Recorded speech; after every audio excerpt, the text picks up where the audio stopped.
Агай, өзүңүздү тааныштыра кетсеңиз, кызматыңызды. Саламатчылык. Өзүмдү тааныштыра келсем, мен Күнбаев Жолдош Абдышевич, ушу Чолпон-Беш ысымындагы Талас облустук оорукананын жаракат бөлүмүнүн бөлүм башчысы болуп иштейм. Агай, акыркы 2-3 күндөн бери Таласта жолдор тайгалак, муз болуп атат да. Анан сиздерге баягы мектеп окуучуларынан же чоң адамдардан деле бир жери сынып, кайрылгандар болуп атабы муздан? Ооба, бул жол кырсыгы деген тайгалак учурунда өзүн өзү жакшылап камап жүргөн учурда көп болот да. Көбүнчө ушу тайгалактагы көп күнөөкөр деп айтсам жаңылбайм.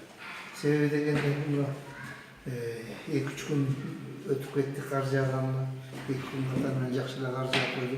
Ошол убактарда тайгалактан биздин ооруканага кайрылган адамдар көп эле болду. Басып баратып тайгалаган жерде, же болбосо үйдөн чыгып келаткандагы тайгалаган жолгандар.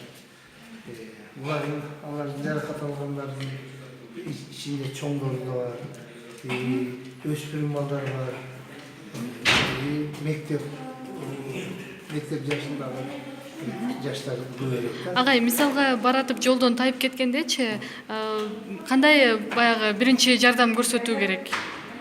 Ошол эң биринчи биздин дарыгерлердин милдети эң биринчи ооруду азайтуу да. Мисалы, ооруган жери жок болсо, адам айрыкча жеңил болот да, жаракаттарын айрыкча жеңил болот.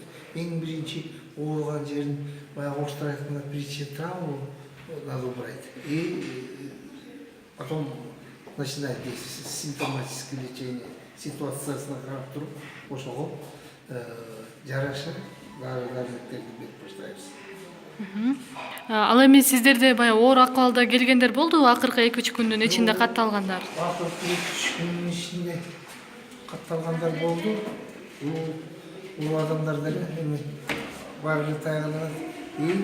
Мектеп окуучусундагы булар да көп болду. Мисалы, азыр ушул жаракат бөлүмүндө жаткан бир кыз бар. Адагы эми бала деген ойнойт. Өзүнүн классташтары менен ошол ойноп атып, ошол тайгалактан жыгылып, травма мойнун ооруп алгандарда, мойнуна гематома. Мына ушул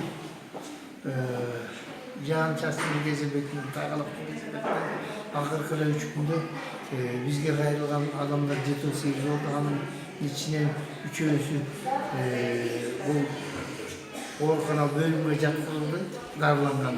Калганына биринчи жардамыбызды берип үйүнө жибердик. Чоң рахмат.